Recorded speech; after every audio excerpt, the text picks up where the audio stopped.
తమ్మునేలు మార్చుతాముడు ఈ పాపశాస్త్రాన్ని గురించి కాదు, అది 4 భాగాలు మాత్రమే.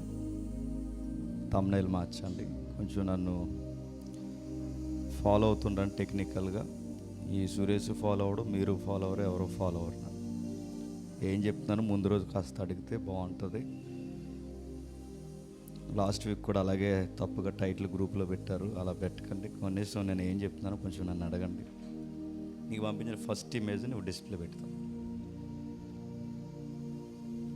చిన్న ప్రార్థన చేసుకుందాం. ప్రేమగల తండ్రి, కృపగల దేవ, మరికొన్ని విలువైన సంగతులు మాతో మాట్లాడండి. చరిత్రలో జరిగిన ఒక యథార్థ సంఘటన సంఘం కళ్ళ ఎదురుకు తెచ్చుకునే ధన్యత ఇవ్వండి. మాతో, మా అందరితో మాట్లాడండి, మమ్మల్ని బలపరచండి.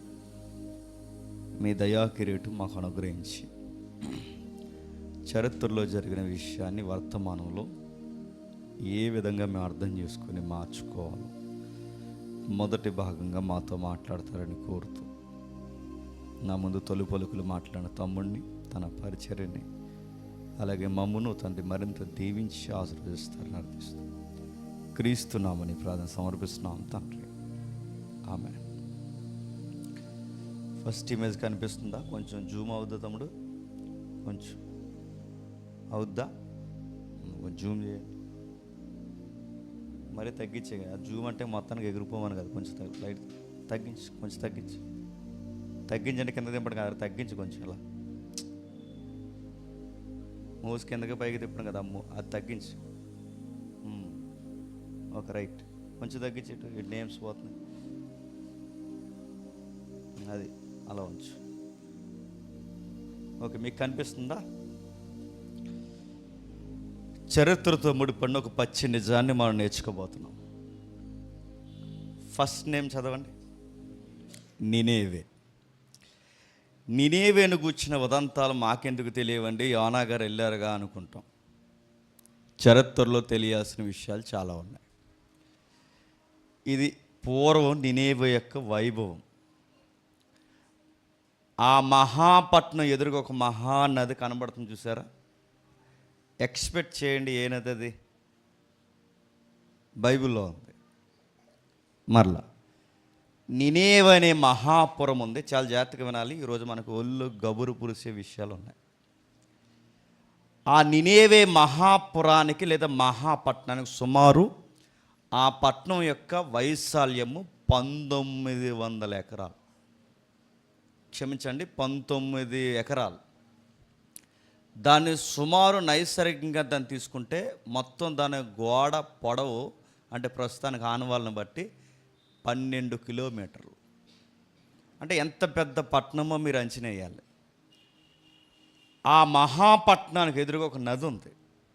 ఆ నది పేరు ఏంటో దాన్ని అలా ఉంచి ఒకసారి బైబిల్లో చూద్దాం. ఆదికాండము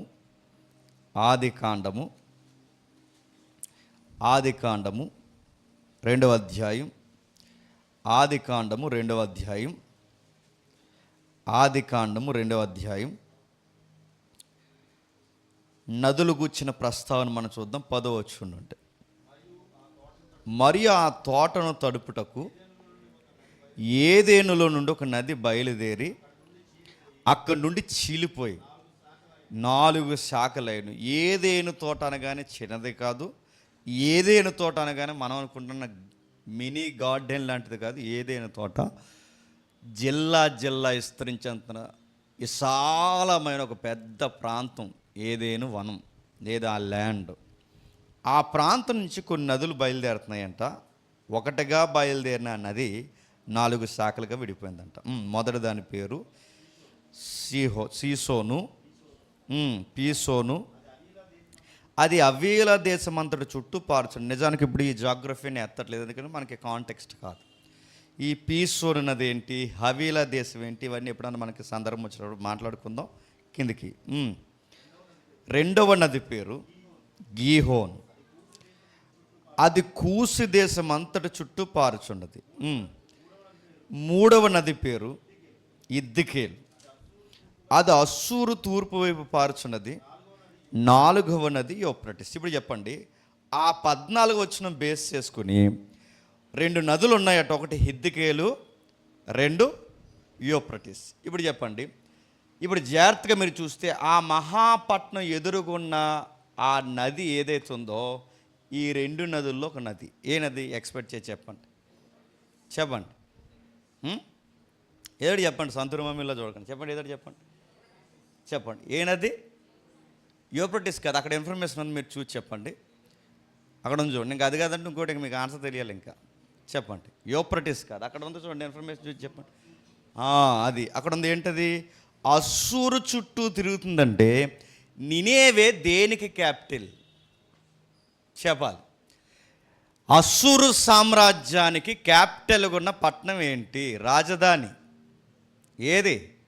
అస్సూరు. అంటే మహాసామ్రాజ్యం అస్సూరు అయితే అస్సూరు అనే సామ్రాజ్యానికి రాజధానులు మాట్లాడుకుంటే వాటికి యాక్టివ్గా ఉన్న రాజధానిలో ఒక రాజధాని నినేవే సామ్రాజ్యం. అంటే అస్సూరు సామ్రాజ్యానికి రాజధానిగా వ్యవహరించిన పట్టణమే నినేవే. నా మాటలు అర్థమవుతున్నాయిగా? అంటే అస్సూరు అనేది ఒక జాతి, అస్సూరు అనేది ఒక సామ్రాజ్యం. అస్సూరు అనేది అనేకుల మీద దండయాత్ర ప్రారంభించిన ఒక మహా సామ్రాజ్యం. మీకు ఇంకా ఇన్ఫర్మేషన్ కావాలి అంటే నోహు తర్వాత సంతానం అభివృద్ధి పొందింది, లేదా ప్రపంచ దేశం విస్తరించింది తెలుసుగా. ఆదాము నుంచి విస్తరించిన జనాభా నోహు కాలానికి లాక్ అయిపోయింది. లాక్ అయిపోయింది కాదు, దేవుడు దాన్ని సమాధి చేశాడు. ఎందుకు సమాధి చేశాడు? వాళ్ళ బాల్యం నుంచి చెడిపోయారు. ఎప్పుడైతే వాళ్ళ బాల్యం నుంచి చెడిపోయారో ఈ చెడిపోయిన ఈ ప్రపంచాన్ని దేవుడు నోహు కాలానికి వచ్చేసరికి పూర్తిగా నీటి మట్టము చేత చెప్పండి నాశనం చేసి పడిచాడు. దాని పేరు జలప్రలయం. అందుకే ఆ జలప్రలయానికి టైంలో అడ్రస్ పెడితే నోవహు జలప్రలయం. అంటే ఆ జలప్రలయం పేరేంటి? నోవహు జలప్రలయం. ఈ నోవహు జలప్రలయం తర్వాత మళ్ళీ ప్రపంచం విస్తరించింది. అప్పటికి ఎంతమంది మగాళ్ళు ఉన్నారంటే చెప్పండి? 4. ఎవరో ఒకరు నోవహు, 3 కుమారులు. ఈ నలుగురు ద్వారా, ఆ 4 మంది స్త్రీల ద్వారా ప్రపంచం విస్తరించింది. ఈ 3 ఎవరైతే ఉన్నారో నోవహు కొడుకులు సేము, హాము, హ్యాపేతు. లాస్ట్ వాడి పేరు ఏంటి చెప్పండి? క్షమించండి, సేము. రెండోవాడి పేరు ఏంటి చెప్పండి? హాము. ఈ హాము సంతతి నుంచి నిమ్రోద్ అని ఒక నియంత వచ్చాడు, తెలుసు కదా. ఈ నిమ్రోద్ అనే నియంత మీకు బాగా అర్థం కావాలంటే ఒకసారి 10వ అధ్యాయం తీయండి. ఆదికాండం 10వ అధ్యాయం, ఆదికాండం 10వ అధ్యాయం, ఆదికాండము 10వ అధ్యాయం 6వ వచనం నుండి. ఆము కుమారులు కూసు, మిస్రాయిము, పూతు, కనాను అనువారు. బాగా వినాలి, మీకు సందర్భం కాబట్టి చిన్న ఇన్ఫర్మేషన్ ఇస్తాను. హాము కుమారులు కూసు. కూసు దేశం అని చదువుకుంటాంగా, ఇథియోపియా. అంటే మనకు కనబడుతున్న ఆఫ్రికా ఏరియాలో ఆ బ్లాక్ హ్యూమన్స్ ఎవరైతే ఉన్నారో వాళ్ళు ఎక్కడి నుంచి వచ్చిన వాళ్ళు అన్నమాట? హాము సంతతి. నెక్స్ట్ నెక్స్ట్ వాడి పేరేంటి? మిస్రాయిము. ఈడెవడు అనుకుంటున్నారు? ఐగుప్తికి మూల పురుషుడు. అంటే ఈజిప్ట్ ఉందిగా ఇప్పుడు ప్రజెంట్, ఈ ఈజిప్ట్కి మూల పురుషుడు ఎవడంటే ఈడే. నా మాటలు అర్థమవుతున్నాయి. అంటే ప్రపంచ చరిత్ర మూలాలు ఎక్కడున్నాయో తెలియాలంటే ఖచ్చితంగా బైబిల్లో దొరుకుతాయి. ఈ మిస్రాయిము ఎవడైతే ఉన్నాడో ఈజిప్ట్ మూల పురుషుడు. కానాను ఎవడైతున్నాడో, క్షమించండి, కూసు ఎవడైతున్నాడో ఈ కూసు మనకు కనబడుతుంది చూసారా, వీడు ఆఫ్రికా ఏరియాకి సంబంధించినాడు. ఇంక ఈ కానాన్ ఏరియా ఏదైతే ఉందో ఈ కానాను భూభాగం పాలస్తీనా ఏరియాలో మనం కొన్ని జాతులు చూస్తాంగా, ఫిలిస్తీన్లు ఎవరైతే ఉన్నారో కొంతమంది, ఈ తెగల మూల పురుషులు అనమాట. ఇది మీకు అర్థమైపోయిన కొంచెం చెప్పి అర్థమైనట్టు చూడండి. ఇది చరిత్ర. అయితే ఇలా మాట్లాడుకుంటూ వస్తే కూసు తర్వాత ఎవరినో కన్నాడట. ఆ తర్వాత కూసు నిమ్రోదుని కన్నాడట. అతడు భూమి మీద పరాక్రమశాలి ఉండుట ఆరంభించను. అతడు యెహోవా ఎదుట పరాక్రమశాలి ఏటగాడు. కాబట్టి యెహోవా ఎదుట పరాక్రమ గల ఏటగాడు వలె, నిమ్రోదు వలె అని లోకిత్తంటే, ఏటగాడంటే ఎవడ్రా అంటే నిమ్రోదు, నిమ్రోదు అంటే ఎవడ్రా అంటే ఏటగాడు. అసలు బలవంతుడు పెహల్వాన్ అంటే ఎవడ్రా అంటే ఆ రోజుల్లో లోకొత్తే ఏంటి? నిమ్రోదు. అలాంటి నిమ్రోదు సేనారు దేశంలోని బాబేలు, ఎరెకు, అక్కదు, కల్నే అను పట్టణాలు అతని రాజ్యానికి మొదలు ఆ దేశం నుండి అస్సూరుకి బయలుదేరి వెళ్ళి నినేవే రహోబోతీరు కలాహు వరకు నినేవేను కట్టించి ఈ పట్టణాలన్నిటికీ పెట్టింది పేరు నిమ్రోద్. అంటే అస్సూరు సామ్రాజ్యాన్ని ప్రారంభించింది ఎవడు? వాడే. నినేవే పట్టణాన్ని కట్టింది ఎవడు? వాడే. బబులోను మహాపట్నాన్ని కట్టించింది ఎవడు? వాడే. ఇంక మనం అలా మాట్లాడుకుంటూ పోతే అనేక సంస్కృతులకి పెట్టింది పేరు చెప్పండి, నిమ్రోదు. ఇలాంటి నిమ్రోద్ అయాంలో కట్టబడిన పట్టణమే చెప్పండి, లేదు క్షమించండి, నిమ్రోద్ అయాంలో ప్రారంభింపబడిన మహాపట్నమే చెప్పండి, నినేవే. అది చూపించు ఏదైతే మనకు కనబడుతుందో దీని చరిత్ర సుమారు మనకు అక్షరాలు కనిపించట్లేదు, నేను చదువుతాను, చేత చూడండి. మీరు చేత చూస్తే ఈ నినేవే అనేది ప్రాచీన మెసొపొటేమియాలో, మీరు చదువుకుంటారు జీకేలో, హిస్టరీ చదువుతున్నారుగా, జాగ్రఫీలో మీకు కనబడుతుంది. ఈ మెసొపొటేమియాలో అత్యంత శక్తివంతమైన ప్రసిద్ధి నగరాల్లో ఇది ఇరాక్ దేశంలో మొసాల్, అంటే ప్రజెంటు యూఫ్రటీస్కి ఎదురుగున్న ప్రాంతం మొసాల్. ఇప్పుడు ఇరాక్ యుద్ధాలు మనం చూస్తున్నాగా, ఇరాక్ ఇరాన్ యుద్ధాలు, ఆ ప్రాంతాలు అన్నమాట. ఈ మొస్సాల్ అనే ప్రాంతం ఇప్పుడు సిటీ ఉందంటే ఈ సిటీకి ఆపోజిట్గా, అంటే దీనికి ఆపోజిట్గా మరొక సిటీ ఉంటుంది. నీ దగ్గర ఇంకో ఇమేజ్ ఉందా? వీలైతే ఒకసారి చూపించండి, ఒకసారి చూపించండి. నేను పెట్టాను దాన్ని. నెక్స్ట్ ఇంకా ఇది ఇప్పుడు చూడండి, ప్రజెంట్ ఇది కొంచెం జూమ్ చేద్దాం. జూమ్ చేయడం మొత్తానికి పోయేలా చేయకండి, కొంచెం తగ్గించు. అది అక్కడ కనబడుతుంది చూడండి ప్రజెంట్, ఆ పైన ఆ యారో మార్క్ మొస్సూల్ నగరం పైన, మొస్సూల్ రాది, అది ఆ మొస్సూల్ మీకు కనబడుతుంది ప్రజెంట్ సిటీ. అంటే ఇప్పుడు ప్రస్తుతం మొస్సూల్ సిటీ అది. దాని ఎదురుగా ఉన్న నది ట్రైగ్రీస్. దాన్ని బైబిల్ ఏమన్నాడు? హిద్దుకేలు పురాతనమైన పేరు. ఇప్పుడు ప్రజెంట్ దాని పేరేంటి? టైగ్రీస్. నేను ఎందుకు చెప్తున్నాను వినండి, పెట్టు. అది ఏదైతే మనకు కనబడుతుందో దాని ఎదురుగా శిథిలావస్థకు వచ్చేసి చూసారా, ఇదిగో కనబడుతుంది చూసారా, మొత్తం కుప్పగొలిపోయి బోడు గోడలతో మట్టి దెబ్బల్లా నక్కల దిరే ఏరియాలా తగలడిపోయినట్టు కనబడుతుంది చూసారా. ఈ కనబడుతున్న ఈ బూడిదైపోయిన శిథిలావస్థకు గురైపోయిన ఈ 19 ఎకరాల మహాపట్నమే నీనేవే. మీకు కనబడుతుందిగా. ఇప్పుడు ఇంకా కొంచెం జూమ్ తగ్గించు. ఏదైతే మీకు కనబడుతుందో ఒకసారి ఫస్ట్ ఇమేజ్కి రా. ఫస్ట్ ఇమేజ్ ఇందాక నువ్వు చేసావు, అది ఒక జాగ్రత్తగా వినండి. ఏదైతే కనబడుతుందో దీని పూర్వం, దీని ప్రారంభ చరిత్ర ఎంత అంటే, ప్రపంచంలో ఎవడో, బాగా వినండి, ఎవడో గ్రంథం రాయకు మునిపోయి, ఎవడనే ఇంకెంతకన్నా డీటెయిల్గా నేను మాట్లాడకూడదు, ఎందుకంటే చాలామంది ఉడికిపోయి చచ్చిపోతున్నారు ఈ మధ్య తెలుగు రాష్ట్రాల్లో. మీరు చూసారు లేదో, వీళ్ళ గ్రంథాలు వీళ్ళ మాటలు ఇవేమీ పుట్టక మునిపే క్రీస్తు పూర్వం 6000 సంవత్సరాల క్రితం చరిత్ర. ఎంత? 6000. వీళ్ళు చెప్పే చరిత్రలు ఎప్పుడువి? క్రీస్తు పూర్వం 1500 నుండి 2000, అంటే 1500 నుంచి 2000. ఇది క్రీస్తు పూర్వం చెప్పండి 6000. క్రీస్తు పూర్వం అంటే మనకి ఇక్కడి నుంచి 6000 సంవత్సరాల క్రితం పురాతనమైన చరిత్ర. దీన్ని ప్రారంభించిన ఎవరంటే మొదటి పితరుల కాలపు చరిత్ర. మొదటి పితరులు ఎవరంటే నావో సంతతి నుంచి వచ్చిన, హాము సంతతి నుంచి వచ్చిన నిమ్రోదు అయ్యాయంలో ఇది ప్రారంభమైంది. దీన్ని ఏం చేశాడంటే అస్సూరికి రాజధానిగా పెట్టాడు. అంటే క్రీస్తు పూర్వం 6000 సంవత్సరాల చరిత్రకే, బాగా వినాలి, క్రీస్తు పూర్వం 6000 సంవత్సరాల చరిత్ర కలిగిన పట్టణానికే, సామ్రాజ్యానికే రాజధాని ఉంది. క్రీస్తు పూర్వం 6000 సంవత్సరాలు అంటే ఇప్పటికి, అంటే అక్కడి నుంచి ఇక్కడికి 6000 సంవత్సరాలు పెట్టుకుంటే రాజధాని లేని రాష్ట్రం ఏంటి చెప్పండి. ఇప్పుడు మనకి అది పూర్వకాలమే రాజధాని ఉంది, దానికి పూర్వకాలమే దానికి రాజధాని ఉంది. ఆ రాజధాని పేరు చెప్పండి, నినేవే. ఆ మనసు వచ్చేమో ఇది రాజధాని చేస్తాడు, ఇప్పుడు ఈ మనసు వచ్చేమో అది రాజధాని చేస్తాడు. అంటే అతను చేసేది లేదు, మొత్తం మీద రాజధాని లేని రాష్ట్రం ఏదైనా ఉందంటే చెప్పండి మందే. ఎందుకంటే పైకి వీళ్ళు చేసే పనులు ఏంటంటే, వీళ్ళు పాలిటిక్స్ కోసం మాట్లాడుకుంటే భుజాలు రాసుకుని మనకి వ్యతిరేక కామెంట్లు పెట్టి నువ్వు ఎక్కడ తిరుగుతావు నీ సంగతి చూస్తాంటారు. వీళ్ళు ఏం చూస్తారండి, వీళ్ళ సంగతి మన సంగతి చూస్తారు. వీళ్ళు మొన్న మధ్య ఒకటి అంటున్నాడు, నేను లైవ్లో చెప్పకూడదు కానీ, నువ్వు ఎక్కడ తిరుగుతావు నీ సంగతి చూస్తాను రా, నీ పళ్ళు రాలగొడతా అంటున్నాడు. నిజంగానే అంటున్నానండి, నేను ఈ మాట అనకూడదు లైవ్లో కానీ చెప్తున్నాను. నిజంగా నువ్వు వచ్చిన పళ్ళు రాలగొట్టి వెళ్ళిపోయేంత మగాడువా నువ్వు?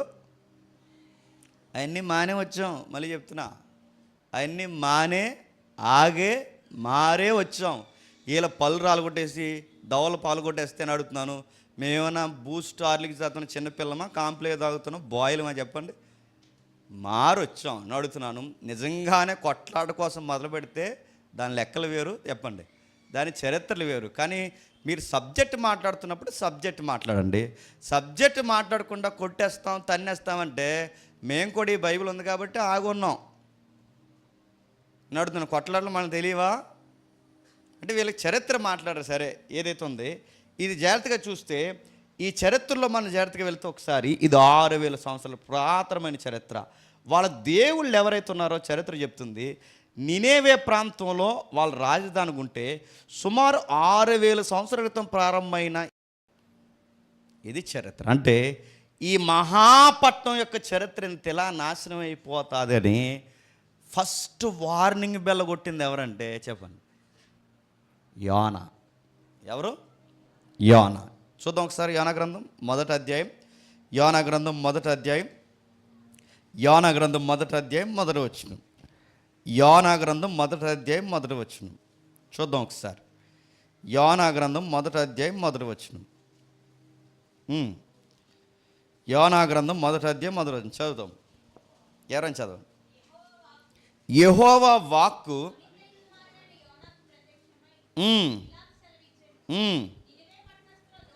నినేవే పట్టణస్థుల దోషము నా దృష్టికి ఘోరమాయను గనక నీవు లేచి నినేవే మహాపట్టణమునకు పోయి దానికి దుర్గతి కలిగినని ప్రకటించుము. ఇప్పుడు చెప్పండి, నినేవే ఇశ్రాయేలీల, నినేవే యూదుల, నినేవే దేవుని ఏర్పాటు చేసుకున్న ప్రజల కానీ కాదు. కానీ నినేవే ప్రజల పట్ల కూడా దేవునికి ఆసక్తి కలిగి ఉన్నాడంటే ఈ బైబిల్ దేవుని యొక్క చరిత్ర ఏంటో తెలుసా?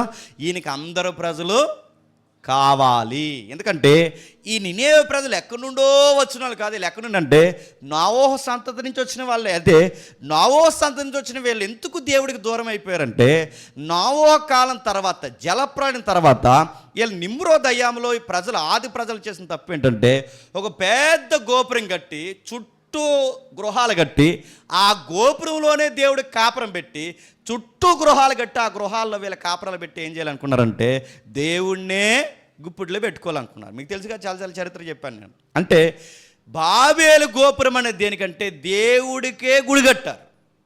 నమ్మకం అర్థమవుతున్నాయా? దేవుడికే గుడి కట్టి దేవుడిని బ్లాక్ చేసి ఆ గుళ్ళో పెట్టి దాన్ని జిగ్రాడ్స్ అంటారు హిస్టరీలో. మీరు ఇంటికి వెళ్ళి చదవండి.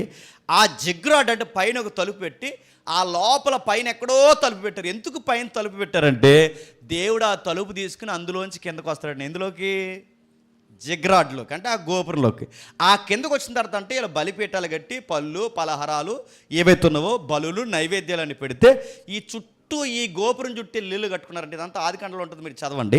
ఈ చుట్టూ వీళ్ళు ఇల్లులు కట్టుకుని ఆ గోపురం దగ్గరకు వచ్చి కింద ఎదురు చూస్తారు, ఎప్పుడు వస్తావు ఎప్పుడు వస్తావు ఎప్పుడు వస్తావు అంటే దేవుడి శక్తి ఇలాగొచ్చి ఆ మెట్ల మీద దిగి వీళ్ళంటే ఈ బలులు గోపురాలన్నీ తీసుకుని ఏవైతే ఉన్నావో తీసుకుని దేవుడి మళ్ళీ వెళ్ళిపోయి, మీరు ఇచ్చిన లంచాలు నేను తీసుకున్నాను, మీకు నచ్చిన దాన్ని నేను ఆశ్రయించేస్తాను, మీరు ఎలాగున్నా పర్లేదని దేవుడికే లంచాలు ఇచ్చారు చరిత్రలో. అది నిమ్రోదు పరిపాలన.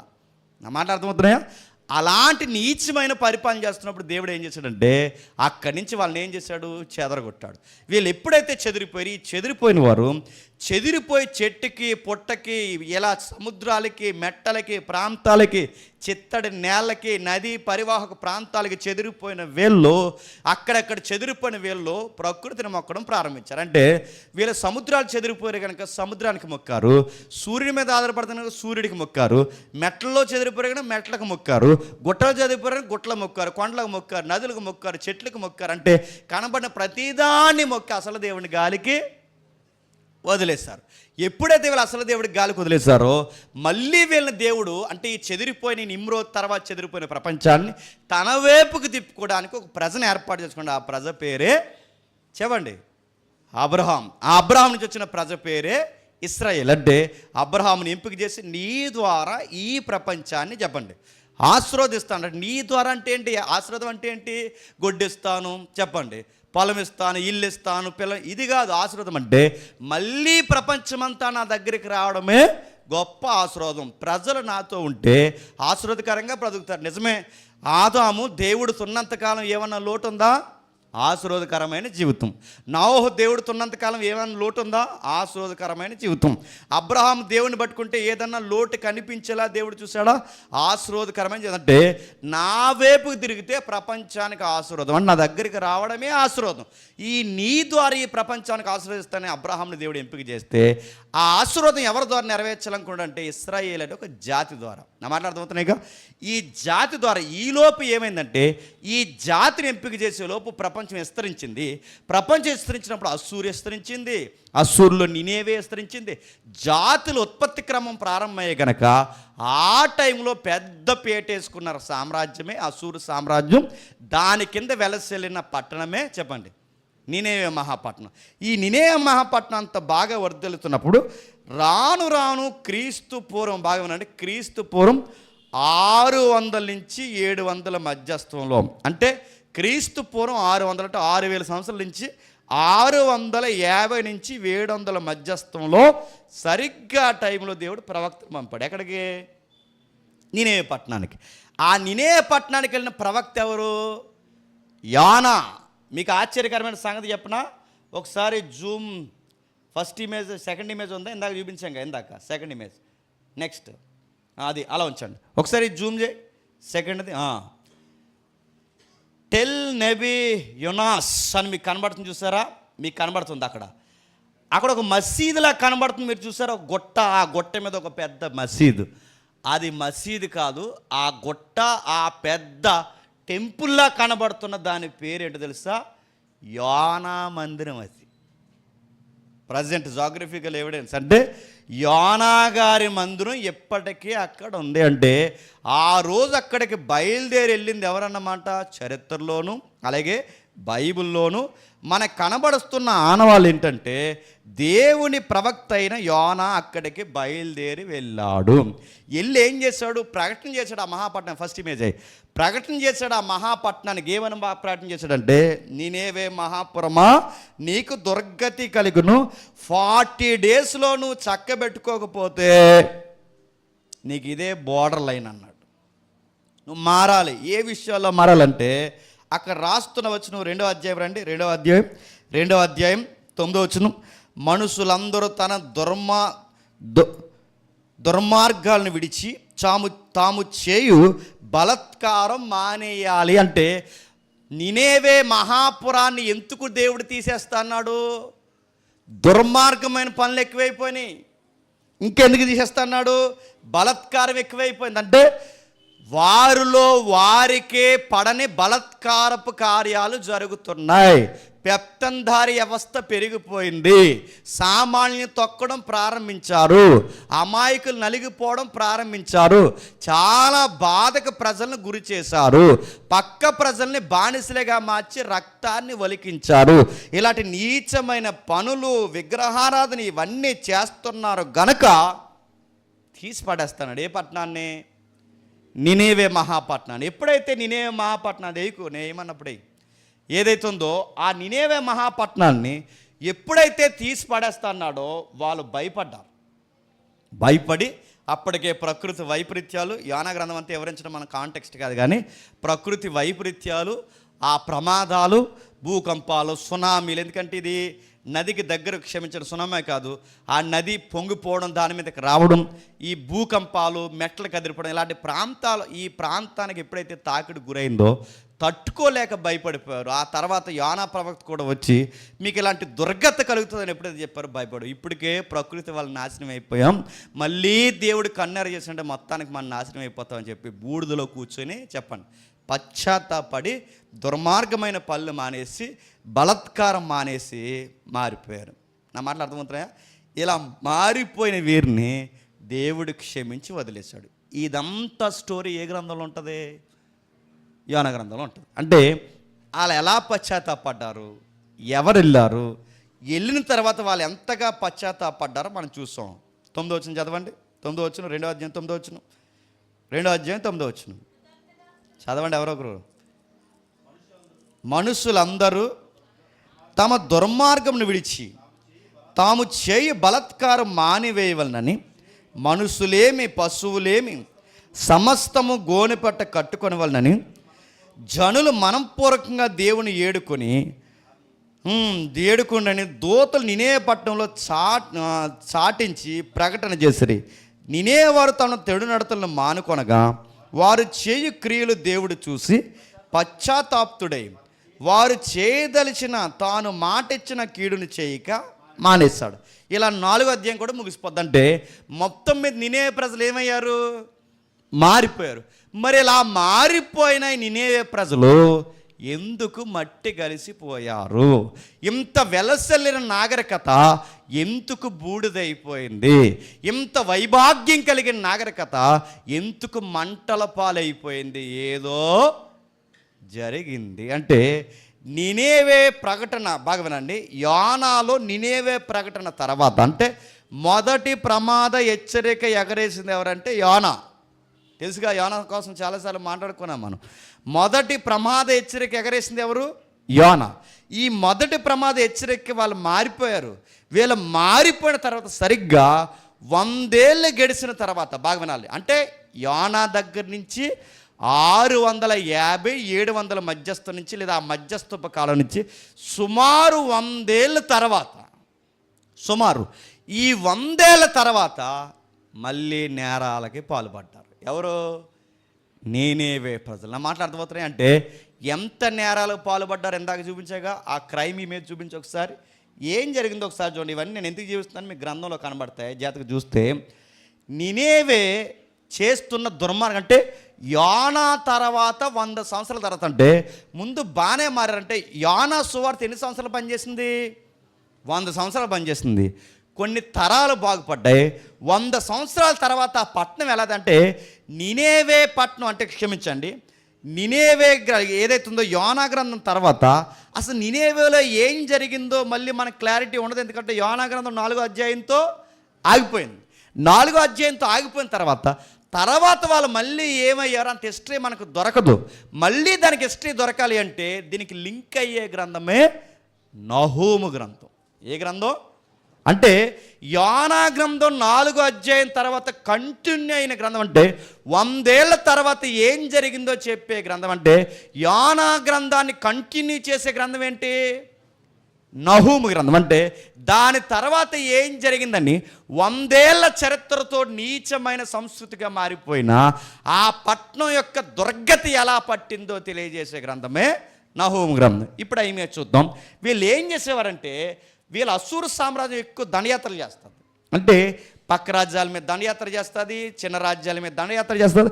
ఎక్కడ ధాన్యాగారం ఎక్కడ దొరుకుతుందో ఆ పట్టణాల మీద వీళ్ళు దాడి చేసి ఏం చేస్తారంటే ఆ ధాన్యాన్ని, రాజుని, పేద ప్రజల్ని దోసుకుని పూర్తిగా వాళ్ళు నినేవే ప్రాంతానికి తీసుకొచ్చేస్తారు.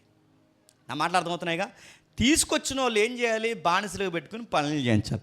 కానీ అలా చేయరు. వీళ్ళు ఎక్స్ట్రీమ్ అయిపోయారు. ఏం చేశారంటే రాజుకు మోకాలిసి, అంటే శత్రువు రాజులు అంటే వాళ్ళకి దొరికేసిన ఆ రాజుల్ని బందీగా పట్టుకొని తర్వాత వాళ్ళు ఏం చేశారంటే ఆ రాజుని ఆయన సైనికుల్ని బతుకుండగానే చర్మాలు వలిసేయడం ప్రారంభించారు. బతుకుండగానే, మీకు ఇమేజ్ క్లారిటీ లేదు కానీ వాళ్ళు బతుకుండగానే చర్మం చూసారు, ఆ పేగులు ఎలా ఊడుతుండగా ఆ మనిషి ఇంకా బతుకుండగా ఆ చర్మాలు వలిసేశారు.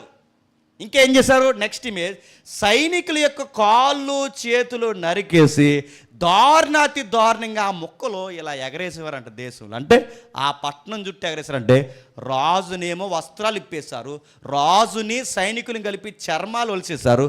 తర్వాత ఆ సైనికుల మీద వాళ్ళ కోపం సరిపోక వాళ్ళ కాళ్ళు చేతులు నరికేశారు. ఇంకా ఎక్స్ట్రీమ్ ఏంటంటే కింద ఇమేజ్కి రండి, తలలన్నీ నరికేసి ఆ తలలన్నీ కలిపి నినేవే గోళ్ళ కట్టారంట. ఇది చరిత్ర. నా మాటలు అర్థమవుతున్నాయా? మీరు రాసి పెట్టుకోండి, మీరు కావాలంటే చదువుకోండి. దేవుడు ఏదన్నా ఇది జరుగుద్దని రాశాడో అది మ్యాప్లో గుర్తుపెట్టుకోండి, ఆ పేరు తుడిచివేయబడతాది. మీరు చదువుకునే పిల్లగానికి మీరు చెప్తున్నానండి, ఐగుప్తిని లేపేస్తానన్నాడు. మీకు విషయం తెలుసు, ఐగుప్తి అంటే ఇప్పుడు ఏంటి చెప్పండి? ఈజిప్ట్. మీకు వింతైన సంగతి చెప్పనా, ఇప్పుడు మనకు కనబడుతున్న ఈజిప్ట్ కైరో ఏదైతే కనబడుతుందో ఇది ఒరిజినల్ ఈజిప్ట్ కాదు. మరి ఒరిజినల్ ఈజిప్ట్ ఏమైంది? బైబిల్లో ప్రవచనలు ఏంటి చెప్పినా, మట్టి కలిపేస్తా అన్నాడు ఐగుప్తి. నిజంగానే మట్టి కలిపేశాడు.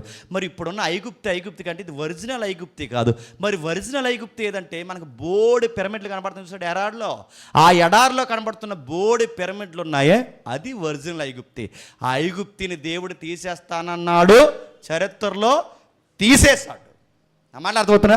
నహూము గ్రంథం అంతా ఏంటి చెప్పిన, ఫస్ట్ వార్నింగ్ నినేవే పట్టణానికి యోనా గ్రంథంలో చెప్పాడు, మారు 40 రోజుల్లో మార్చుకున్నావా సరే, మారలేదా 40 రోజుల్లో పూర్తిగా నిన్ను తీసేస్తాడు. ఆ 40 రోజుల్లో మారిపోయారు కనుక మళ్ళీ వాళ్ళకి 100 ఏళ్ళ కృపాకాలం ఇవ్వబడింది. 100 ఏళ్ళ తర్వాత మళ్ళీ వీళ్ళు చేస్తున్న నీచమైన పనులు ఏంటంటే, రాజులను పట్టుకుని చర్మాలు వలిచేసి కాళ్ళు చేతులు బతుకుండగా నరికేసి తలకాయల చేత గోడలు కట్టి మంటలు పెట్టి ప్రాంతాలని మనుషుని బ్రతుకుండగా తగలెట్టేస్తుంటే, మనుషుల్ని భయాక్రాంతులకు గురి చేస్తుంటే సెకండ్ వార్నింగ్ బెల్ మోగించాడు. ఎవరి ద్వారా? నహూము ద్వారా. అంటే మొదటి ప్రవక్త చెప్పినప్పుడు మారినప్పుడు బతికారు. ఇప్పుడు రెండో వార్నింగ్ బెల్ ఏంటంటే, ఏంట్రా మీరు చేస్తున్న పనులు ఎంత నీచంగా ఉన్నాయి కనుక ఈ రిఫరెన్స్ మీరు గుర్తుపెట్టుకోండి. ఈ ఇమేజ్ రిఫరెన్స్ అలా మీరు గుర్తుపెట్టుకుని ఒక్కసారి నహూము గ్రంథం 3వ అధ్యాయం మొదలు సేమ్ అవే మాట్లాడుకుంటే చూడండి.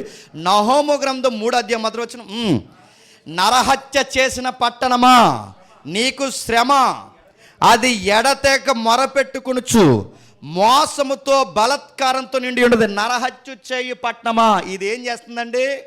నరహత్య. ఇదేం చేస్తుందండి? చర్మాలు వలిచేస్తుంది. ఈ పట్టణం ఏం చేస్తుందండి? కాళ్ళు చేతులు నరికేస్తుంది. ఈ పట్టణం తలకాయలు నరికి గోడ కట్టింది.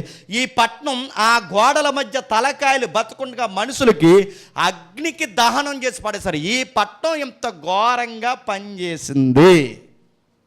ఇప్పుడు చెప్పండి, దేనికి పులి స్టాప్ ప్రవచనం చెప్పించాలా వద్దా?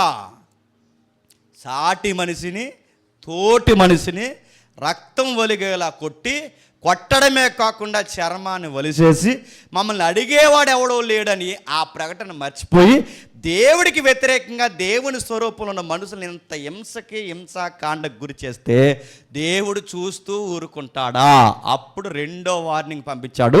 ఆ రెండో వార్నింగ్ పుస్తకమే నహూము గ్రంథం. అందుకే అంటున్నాడు, నరహత్య చేసిన పట్టణమా నీకు శ్రమ, అది ఎడతెగక మోసముతోనూ బలత్కారంతో నిండి ఉన్నది. గుర్రముల తొక్కుడు ధ్వనియు ఒరుగా పడిగెత్తు ఏవైతే రాళ్ళు వినబడుచున్నవి. మీరు జాగ్రత్తగా వింటే మొదటి యోనా చెప్పిన దగ్గర నుంచి 100 ఏళ్ల లోపు వీళ్ళు మెల్లమెల్లగా ఇచ్చిన కృపను ఏం చేశారంటే, నేరాలు చేయడానికి మొదలుపెట్టారు. మనిషి ఎలా పాడైపోతాడు? ఒకే రోజు పాడైపోడు. ఎలా పాడవుతాడు చెప్పండి? మెల్లమెల్లగా. తమ్ముడు ఆ టైటిల్ తీసి వీలైతే అయిన తర్వాత పాపశాస్త్రం 5 అనేది ఆ కింద పెట్టారుగా. అయితే ఏదైతే మనం చూస్తున్నామో ఆ మెల్లమెల్లగా వాళ్ళు పాడైపోవడం చూస్తాం. మీరు చరిత్రలో మీరు చూడండి, సౌలు రాజు ఒకేసారి పాడైపోయాడా? సౌలు రాజు ఒకే రాత్రి పాడైపోయాడా? రోజుకి. అంటే మనిషి ఎలా పాడవుతారు, పట్టణాలు ఎలా పాడవుతాయంటే మెల్లమెల్లగా. ఇంకా మీరు చూడండి, యోధా ఒకేసారి పాడైపోయాడా? ఆడు చిన్న దొంగతనాలు మొదలెట్టి చివరికి ఎవరు నమ్మేశాడు చెప్పండి? అలా పాడైపోతారు మనసు. పర్లేదులే అంటే మొదటి వార్నింగ్ వినబడినప్పుడు ఆ మారు మనసు నిలబెట్టుకో. పర్లేదులే అని ఆ అవకాశాన్ని నువ్వు లోకుగా తీసుకుని పాపాలను చేయడం మొదలుపెట్టావో నీకు ఒకరోజు పులి స్టాప్ శాశ్వతంగా పెడతాడు. నా మాట అర్థమవుతున్నాయా? అంటే కొన్ని మెసేజ్ ఇక్కడ నిలబడి చెప్తున్నప్పుడు కొన్ని నేరుగా గట్టిగా తగులుతుంటాయి. ఆ తగులుతున్నప్పుడు నీకే అనిపించినప్పుడు మారిపోవడం సరే. ఆ మారిపోయిన తర్వాత దేవుడు నీకు అవకాశం ఇచ్చిన తర్వాత పర్లేదులే ఏమీ అనలేదు కదని దాన్ని కంటిన్యూ చేసావనుకో, చరిత్ర చెప్తున్న పచ్చి నిజమేంటి చెప్పనా, ఇక మళ్ళీ అవకాశము చెప్పండి ఇవ్వడు. సౌలు అలాగే అయిపోయాడు, యోధ అలాగే అయిపోయాడు. మీరు బైబిల్లో ఇంకా సొలొమోను చరిత్ర కూడా మీరు తీసుకోండి. సొలొమోను అలాగే అయిపోయాడు. అవకాశాలు ఇచ్చే కొలది అవకాశాలను వీళ్ళు ఇష్టం వచ్చినట్టు మార్చేశారు. అందుకు దేవుడు ఏమన్నాడంటే, ఇంకా నీకు ప్రకటన గ్రహణం చేయడం ఏమీ లేదు, నీకు డెత్తడే నేను ఫిక్స్ చేసేసాను. 2వ అధ్యాయం చూడండి ఒకసారి, క్షమించాను. మొదటి అధ్యాయం చూడండి. మొదటి అధ్యాయం 14 వచ్చిండండి. మొదటి అధ్యాయం 14 వచ్చిండండి. నీనేవే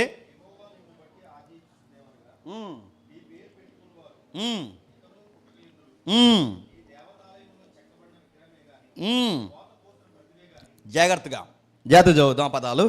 నీనేవే యెహోవా నిన్ను బట్టి ఆజ్ఞించినదేమనగా, నీ పేరు పెట్టుకుని వారు ఇక పుట్టక ఇందురు. బాగునండి, మళ్ళీ నీనేవే అనే పేరు పెట్టరు, పెట్టడానికి ఇంకెవరు పుట్టరు. మీకు చరిత్రలు మీరు చూడండి.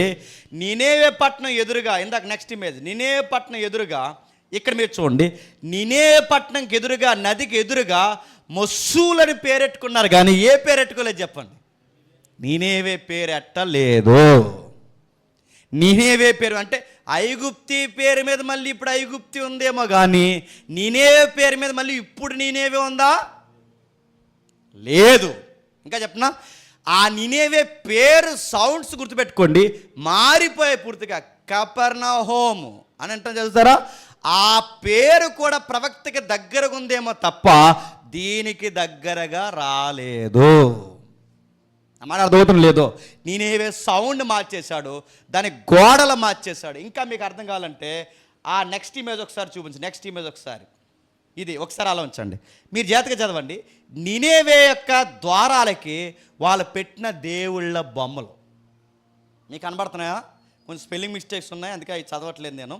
జాగ్రత్తగా చూస్తే మీరు చూడండి, నీనేవే ద్వారానికి వాళ్ళ దేవుడు బొమ్మలు. అంటే నీనేవే పట్టణం ఎలా ఉందో చూడండి, అదే అది అలా ఇమేజ్ అలా ఉంచి ఒక్కసారి 2వ అధ్యాయం 14 వచ్చిన చదవండి. నీ పేరు పెట్టుకునే పుట్టరు, నీ దేవతాలయంలో చెక్కబడిన విగ్రహములు కానీ పోత పోసిన ప్రతిమలు కానీ ఒక్కటియు లేకుండా వాటన్నిటినీ నాశనం చేతును. దీన్ని ఏం చేస్తారంట? పోత పోస్తున్నారంట. కొంచెం జూమ్ తగ్గించు. అది మీరు జాగ్రత్తగా చదివితేనే చదువుతుంది చూడండి. కొన్ని ప్రధానమైన ద్వారాలకి విరువైపులా 30 కిలోగ్రాములు అంటే 30 టన్నులు. ఎన్ని టన్నులు? 1 టన్ను కాదు, చెప్పండి. 2 టన్నులు కాదు. టన్ను ఎంత? 1000? కింటా 100. ఓకే, టన్ను కేజీలు అంటే 30 టన్నులు. 30 టన్నులు అంటే చూడండి, కొన్ని టన్నుల బరువున్న అంత పెద్ద విగ్రహాలు పెట్టారంట. మనకు కనబడుతుందా? అంటే 30 టన్నుల విగ్రహాలు భారీ సైజులో పెట్టి రెక్కల గల పట్నాలు, సింహపు మొఖాలు ఇవన్నీ పెట్టుకున్నారంట. ఇంకా మీరు చూడండి, సుమారు వీటి బలమైన కట్టడాలు ఏవైతున్నావో 50 కిలోమీటర్ల దరిదాపుల్లో వీరి యొక్క ప్రకంపనలు సృష్టించారంట. ఇంకా చెప్పాలి అంటే ఆ ప్రదేశానికి దగ్గర మనం మాట్లాడుకుంటూ పోతే 66 అడుగులు ఎత్తు. అవి మాట్లాడుకుంటే ఆ విగ్రహాలు ఎత్తు 66 అడుగులు ఎత్తు. అంటే మన మొదటి 2వ అంతస్తు కన్నా ఎక్కువ. అంటే ఇంచుమించు దాని పొట్టలో మనం చచ్చేటేసుకోవచ్చు అనమాట. అంత పెద్దది, అంత పెద్ద ఆకారం కలిగినది. ఈ మాట్లాడుకుంటూ పోతే వాటిని ఎలా తయారు చేశారట? వాటిని కొండల్లో, బాగా కొండకు పోయి ఆ కొండల్లో కావాల్సిన పునాదురాళ్ళు చెక్కుని అక్కడి నుంచి బాగా దాన్ని జాగ్రత్తగా తయారు చేసి, ఆ తయారు చేసిన రాగి ఏమవుతుందో రాయి వీటన్నింటినీ కలిపి వాటిని జాగ్రత్తగా తాళ్ళు కట్టి వాటిని జాగ్రత్తగా ఆ దుక్కల మీద దొల్లించి వాటిని జాగ్రత్తగా వాడెక్కించి ఆ నదిలోని తీసుకొచ్చారు. ఏ నది? మర్చిపోయారు, టైగ్రీస్ నది. అది హిద్దికేలు. అక్కడ తీసుకొచ్చి వాటి గోడలు, వాటికి కావాల్సిన రాగితో తయారు చేయబడిన ఆ దేవుళ్ళ బొమ్మలు ఎంత విస్తారంగా దాన్ని నిర్మించారట.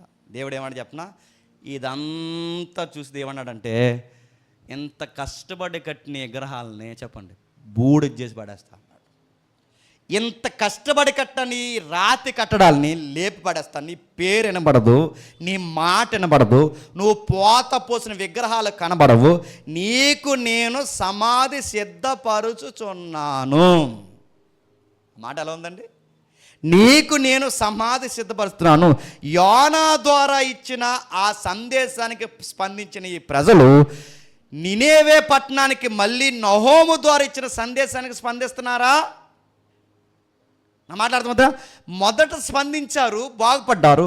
రెండవసారి నహోము ప్రవక్తను పంపి చెప్తుంటే స్పందిస్తున్నారా? స్పందించలేదు కనుకే 612 వచ్చేసరికి పూర్తిగా చెప్పండి నాశనం అయిపోయింది. చరిత్రలో దేవుడు చెప్పించేశాడు. చక్కగా ఎప్పుడైతే చెప్పాడో, యోనా ద్వారా చెప్పినప్పుడు మారాడు. నహోము ద్వారా చెప్తే వీళ్ళు ఎలా తయారయ్యారంటే నీచమైన కార్యాలంటే మనుషుల్ని చంపడం, బలాత్కారం చేయడం, అవయవాలు నరికి వాళ్ళ ఇష్టానుసారంగా ఎగరవేయడం, వీళ్ళు చేస్తున్న దుర్మార్గ పనులకి అదుపు లేకపోతే ప్రవక్త చెప్తున్నంటే ప్రవక్త చెప్పిన కాలానికి కొన్ని పదులు సంవత్సరాల గ్యాప్ ఉంది. అయినా వీళ్ళు మారారా?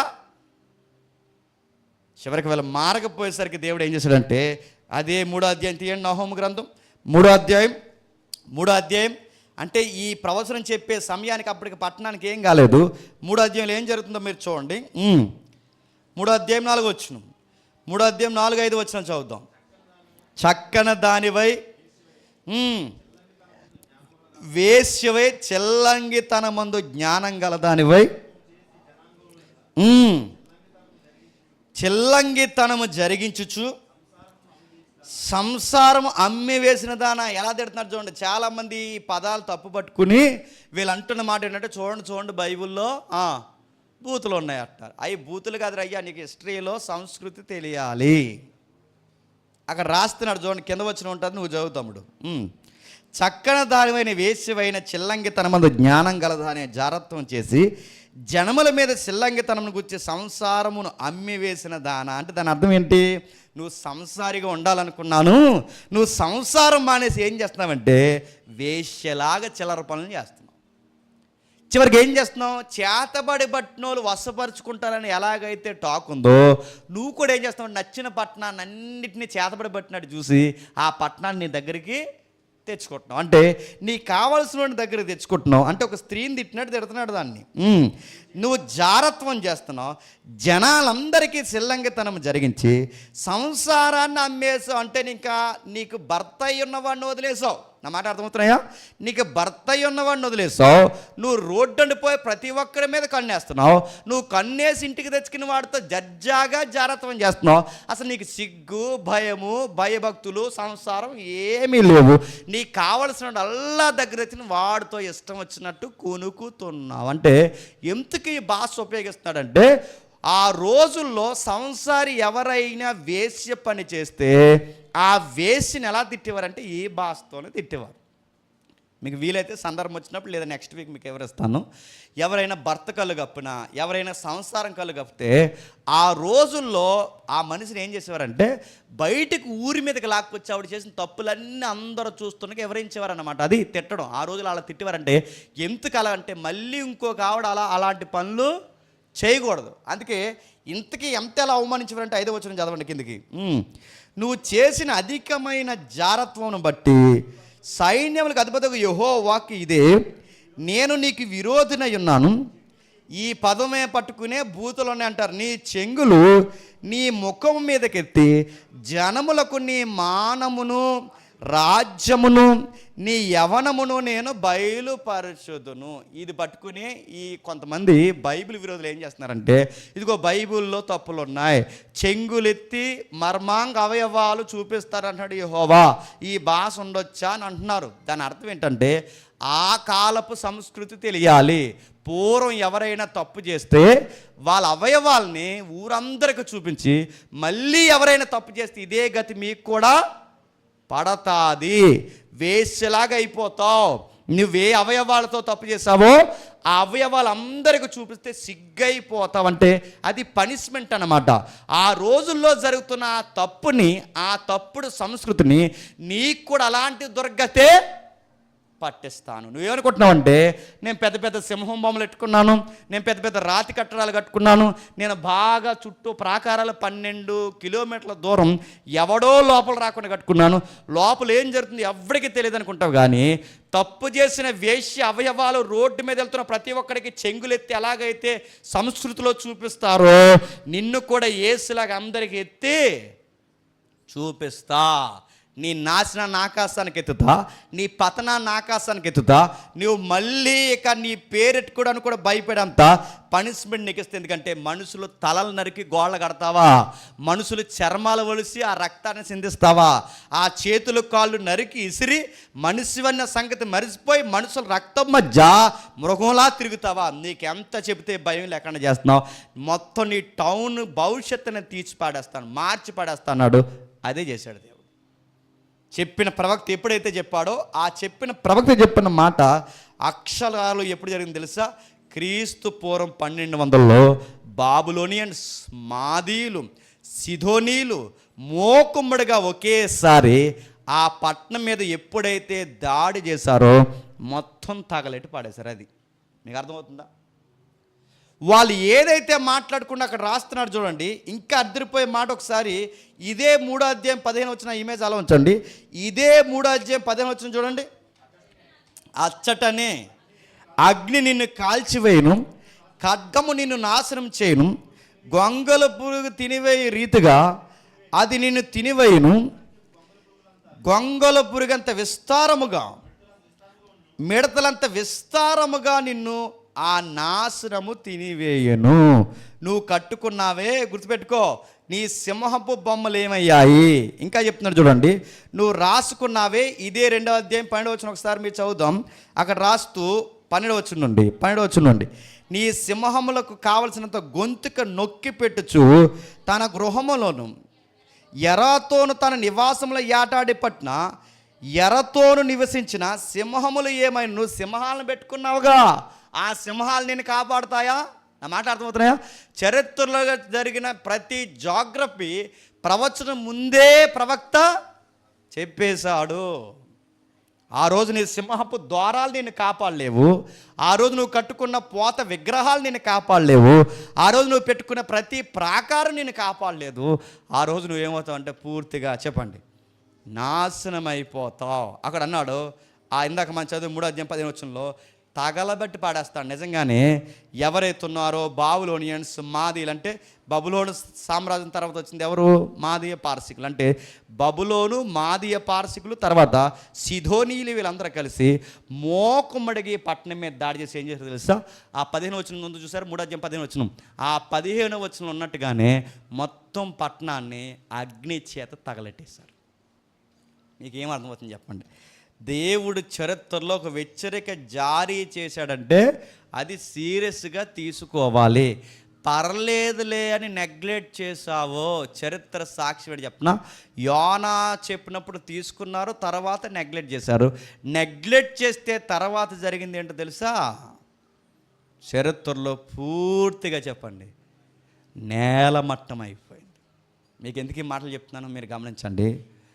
సంఘానికైనా, వ్యక్తికైనా, సంసారికైనా, నీకైనా, నాకైనా దేవుడు ఒకసారి చెప్తాడు, 2 సార్లు చెప్తాడు.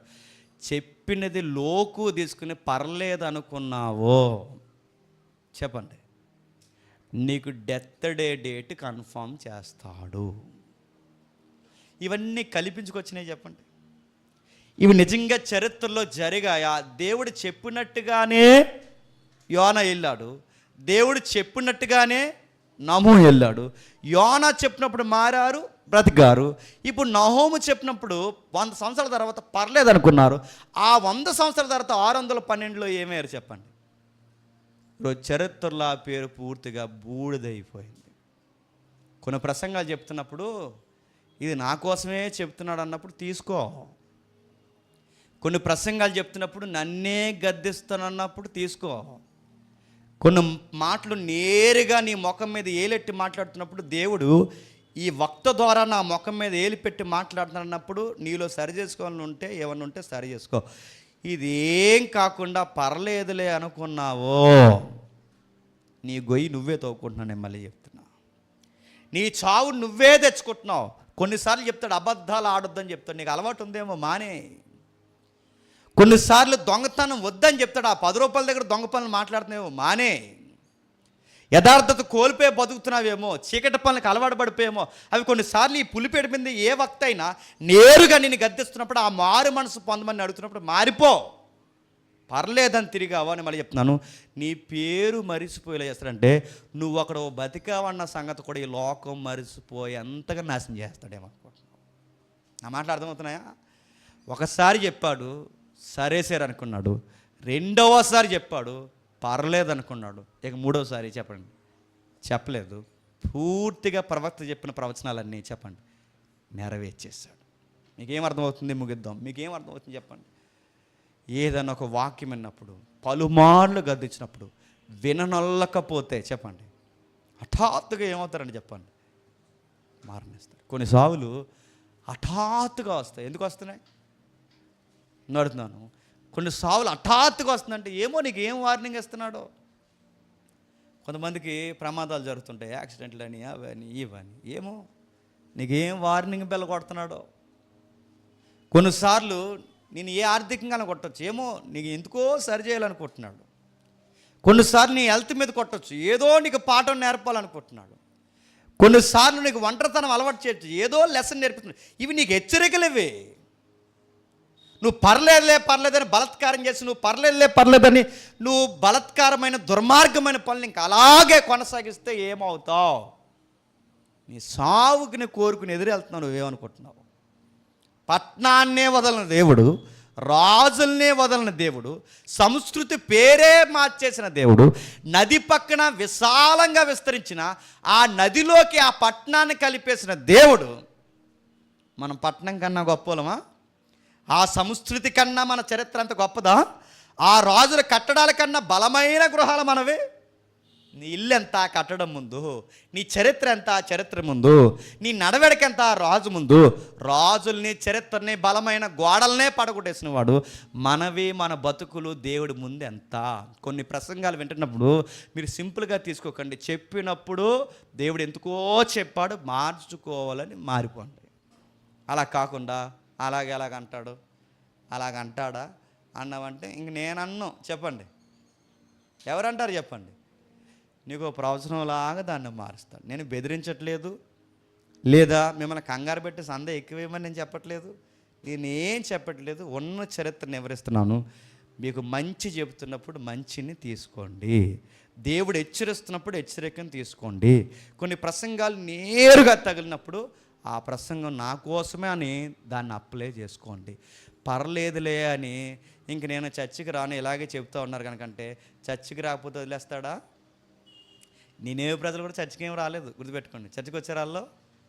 చెప్పండి, వాళ్ళు చర్చికి వచ్చారా? అదేం చర్చి ప్రజలు కాదు, ఇశ్రాయేలు కాదు. వాళ్ళు వదిలేశాడా? ఐగుప్తుని వదలని దేవుడు, నినేవేను వదలని దేవుడు. నువ్వు చర్చి మానేసినా, ఎక్కడ మానేసినా, ఈ హెచ్చరికలు జారీ అయిన తర్వాత పర్లేదులే అని నీ చీకటిని కంటిన్యూ చేసావు, నీ రాతని, మళ్ళీ చెప్తున్నాను ఈ మాట నేను అనకూడదు, నీ చావు రాత నువ్వే దగ్గరుండి రాసుకుంటున్నావు. అందుకే ప్రకటన గ్రంథంలో కూడా సంఘాన్ని చెప్తాడు, ఎఫెసీ సంఘమా మారు మనసు పొంది చెప్పండి మొదటి స్థితికి రా.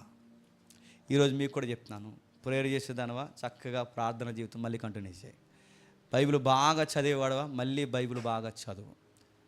భర్తకు నమ్మకంగా ఉండేదానివా నమ్మకంగా ఉండు. భార్యను బాగా ప్రేమించేవాడవా చక్కగా ప్రేమించు. తల్లిదండ్రులని నమ్మకంగా ఉండి వాళ్ళ కష్టాన్ని వ్యర్థం చేయకుండా చదువుకునేవాడవా నీ మొదటి స్థితి ఎంత బాగుందో అంత బాగా చదువుకో. ఈ మెసేజ్ విన్న తర్వాత నా కోసమే మాట్లాడుతున్నా నీకు అనిపిస్తుందా? మారిపో.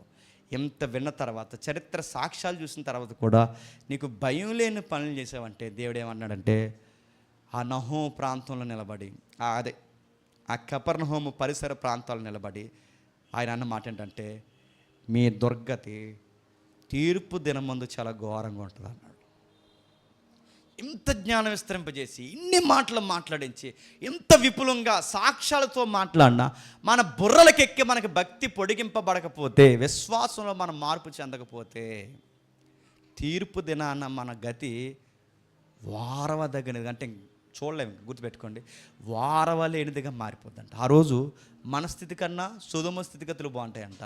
మన స్థితి కన్నా చెప్పండి తూరు సిదోను ప్రాంతాల పరిస్థితులు బాగుంటాయి. అంటే మనకన్నా వాళ్ళే బెటర్ అనిపిస్తుంది. అంటే దానికన్నా ఘోరంగా పనిష్మెంట్ జడ్జిమెంట్ డేలో మనకి చెప్పండి అమలు జరుగుతుంది. చరిత్రలో దేవుడు అన్నాడు, చెప్పినప్పుడు మారారు, సరి చేశాడు. రెండోసారి చెప్పాడు, సరవుతారు అనుకున్నారు, మారలేదు. ఇప్పుడు చెప్తున్నాడు ఏమని చెప్పనా, ఇప్పుడు ప్రవచనం రెడీగా ఉంది. ఆ ప్రవచనం ఏంటంటే, నేను త్వరలోనే చెప్పండి రాబోతున్నాను. ఆ ప్రవచనం వెనకాల కంటెంట్ ఏంటి చెప్పిన, వాని క్రియ చొప్పున ప్రతి వానికి చెప్పండి ప్రతిదండన చేస్తాను. నేనేవే కదా చెప్పాడు, నీ క్రియలు చొప్పున నీకు ప్రతిదండన చేస్తాను. ఇప్పుడు మన ముందున్న ప్రవచనం ఏంటంటే, నేడో రేపో రాత్రో నేను త్వరలోనే రాబోతున్నాను, నేను త్వరలోనే వస్తాను, వాని క్రియ చొప్పున ప్రతి వానికి చెప్పండి ప్రతిదండన చేస్తాను. ఇప్పుడు మన ప్రవచనం కల ముందు ఉంది. ఇది నిజంగా నెరవేరుతుందా? నిజంగానే ఆయన వచ్చి వాని క్రియ చొప్పున ప్రతి వానికి ప్రతిదండన చేస్తాడంటే చేస్తాడు. ఎందుకంటే తూరు సిదోనుకి చేసినవాడు, నినేవేకి చేసినవాడు, ఐగుప్తికి చరిత్ర ప్రవచనం చెప్పి నెరవేర్చినవాడు ఈ ప్రవచనం కూడా త్వరలోనే చెప్పండి నెరవేరుస్తాడు. అర్థమైన వారు ధన్యులు. ఈ మాటలు అర్థం కాకుండా పర్లేదులే అనుకుంటే నినేవేగ పట్టిన దుర్గతిని నువ్వు లోకుగా తీసుకుంటున్నావని మాత్రం మర్చిపోకు. మొక్కలు వేయగలిగిన వారు మొక్కలు వేయండి.